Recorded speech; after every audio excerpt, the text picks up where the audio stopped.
Hello and welcome back to the Crash and Sane Trilogy.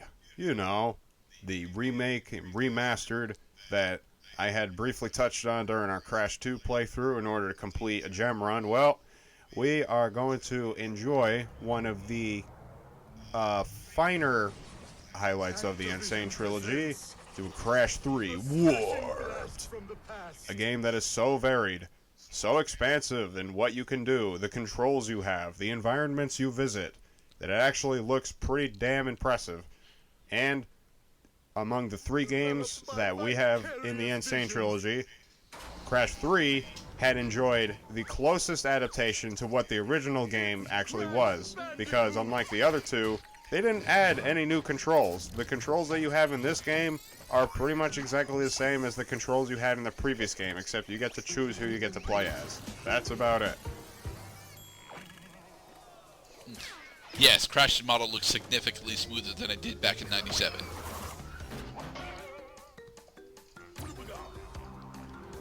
Boolaga, motherfuckers.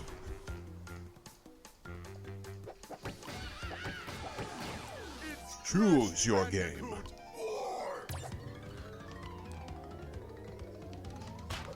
Oh, I you really disabled want to your overwrite autosave? my save data.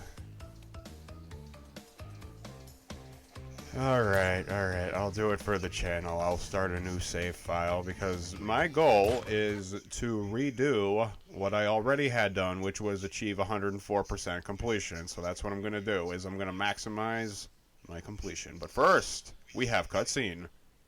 This is about where we left off.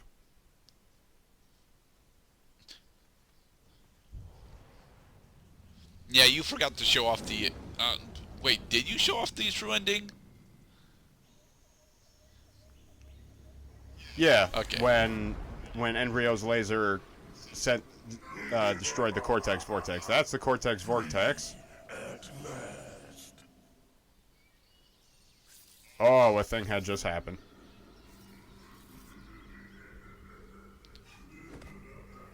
Wow, I didn't think that Uka Uka did actually force the day-night cycle to shift. Free? No, it cannot be.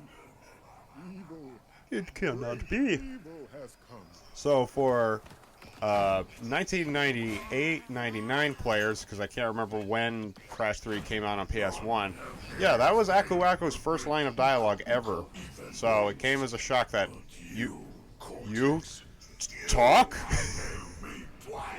Great Uka Uka. It was that infernal Bandicoot. From deep inside my deadly prison, I sent you simple instructions to follow. But you lost the gems, you lost the crystals, and I have lost my patience. Which was very short to begin I've with. lost my patience! On this planet. I know we've had a few. How would you feel if you would have been trapped for 1,000 years and you did not even have a part to piss in? Your bumbling has managed to set me free. I am feeling generous. There is still a way to amass the power needed to enslave this miserable planet. And this time, the great Uka Uka will make sure that you do it right. Hi, Entropy. After many Hello, Entropy. evil We have new characters. Uka Uka, Entropy, the guy, and Aku Aku, the suddenly vociferous. protect the world from Wouldn't the correct adjective be I wish I loquacious? knew whose picture that is in the corner over there. That's Tanya.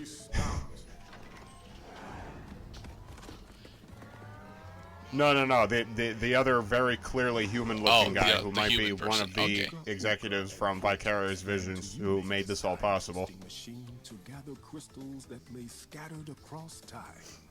I have brought you here to recover the crystals. Welcome to this rather easily accessible warp room, left open by our enemies. Good luck. Yeah, how did Aku Aku get us here? Alright, done. Because he's magic. Oh, okay. He's Uka Uka's twin brother, so that means that he has he has all of Uka Uka's powers, but instead of using powers for evil, he uses them for good. Yay, we can swap Come to on, Coco. Coco. Yay. Do do do do do do do do do do do do. Hey, what's that over there? Yes, Crash can breakdance now. Yeah. It's very nice for him. Breakdancing style. So, are we just gonna go from left to right like usual?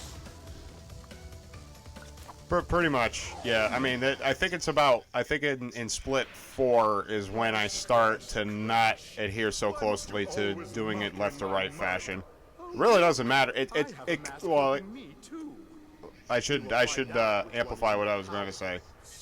At some point, it does matter what order you do the levels in, even if they're on the same split. There's some levels where you have to get the colored gem before you can get the gem that is located not on a split before the one you're on, but the one that you're on. Yeah, 3 and 4. Split 3. This is the 3 and first 4, game I that think allows you to problem. get your Wumpa Fruit 2 at a time in order to save time for once. Oh, you didn't kill the goat. Oh well. It is not necessary, for I am merciful. Aku Aku will show me the path to righteousness. But you killed that goat like a bastard. That goat got in my way, kind of. Wait, alright, check for boxes. Okay, there are no boxes. The good thing about this game is that there aren't too many bullshit box locations. There is some outright bullshit in general, which we will be getting into, because like Crash 2, where they started including secret level entrances, there are secret level entrances located inside some of the levels themselves. You cannot access these levels except by doing these level-specific level entrances. One of them is sort of okay. The other one is outright horsecockery. So, in my personal opinion, although Crash 3 is the straight-up better game between Crash 3 and Crash 2, I actually prefer to go back to Crash 2 usually instead of Crash 3. Yeah, Crash 2, I think, was the more memorable experience for a lot of people. I mean, this game starts off on the right note. I mean, the Toad Village type levels are fun, make you smile, kind of get you in the mood for, you know, gay old happy time. I think the big reason for me is that I have a bit of difficulty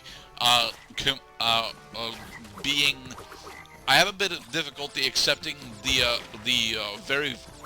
varied level aesthetics all being a part of the same split, because in Crash 2 you didn't really have to deal with such different level aesthetics until you got into like splits 4 and 5, and even then, a good portion of the time, the level aesthetics still matched up for the most part. In Crash 3, since the plot involves us doing time traveling, every split has drastically different level aesthetics through each level.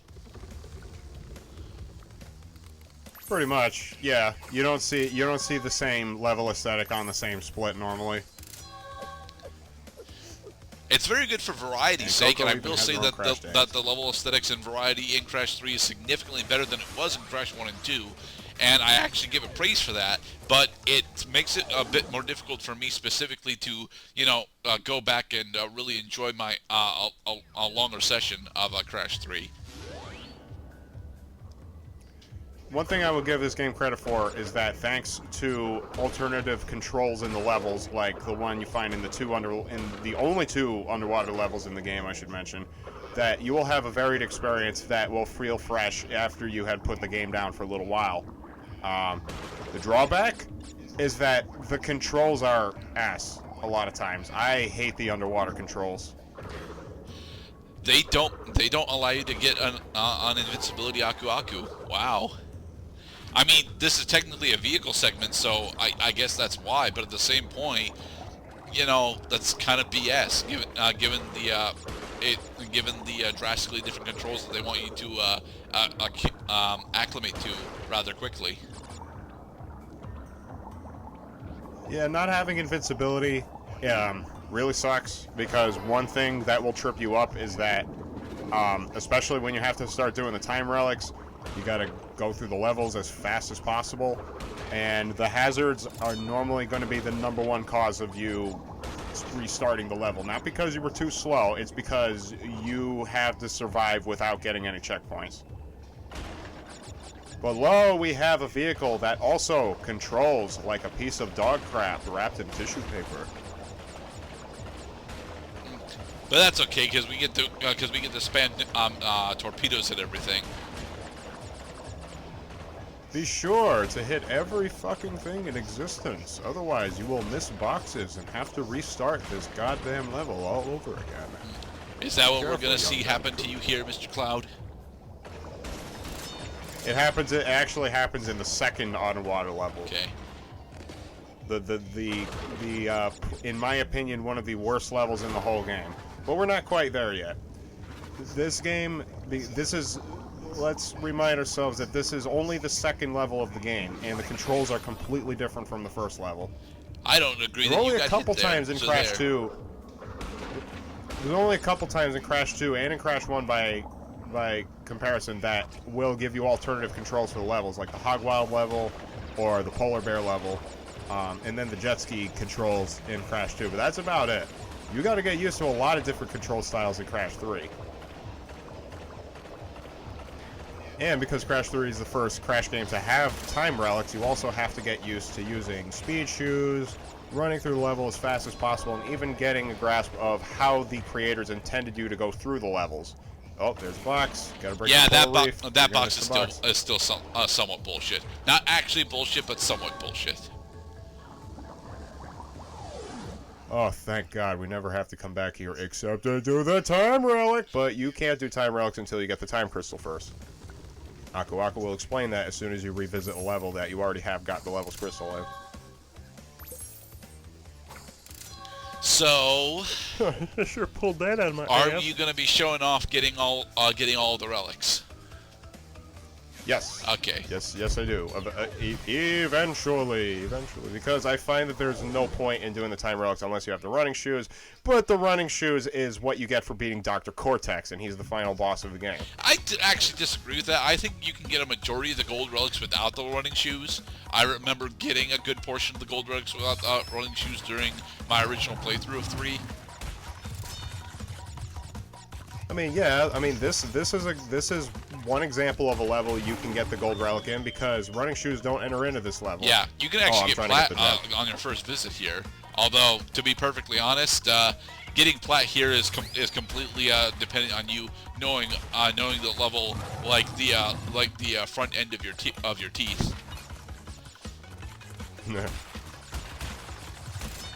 There are a couple nuances with the Great Wall of China theme levels that you can get used to. If you press and hold the run button by holding circle on your controller, you can run up. I missed the boxes. You can run through a lot. You could skip a lot of the hazards, actually. Those dragons usually don't have enough time to deploy if you're sprinting through. Right. If you find a guy who's running with water buckets over his shoulders, you can jump over him if you're sprinting, and so forth.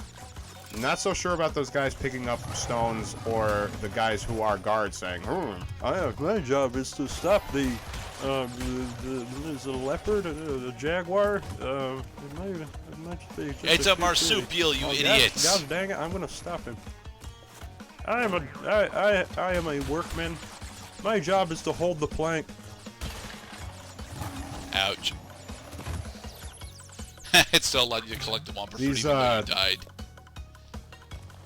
These Dr. Cortex scientists have picked a really odd path in life, as we will see in later levels.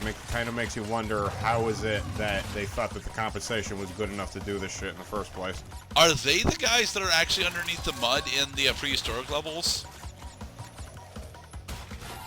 They're the guys who have got, like, they're like hiding in the mud, wearing like scuba gear or something. I'm watching you, you little... No! We missed a box. Oh, I missed the box. Die. Gotta die. I missed the box. I did it. No one can get past me.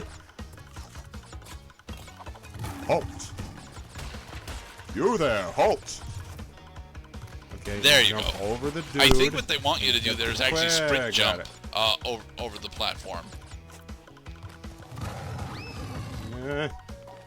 And we did it. Yay!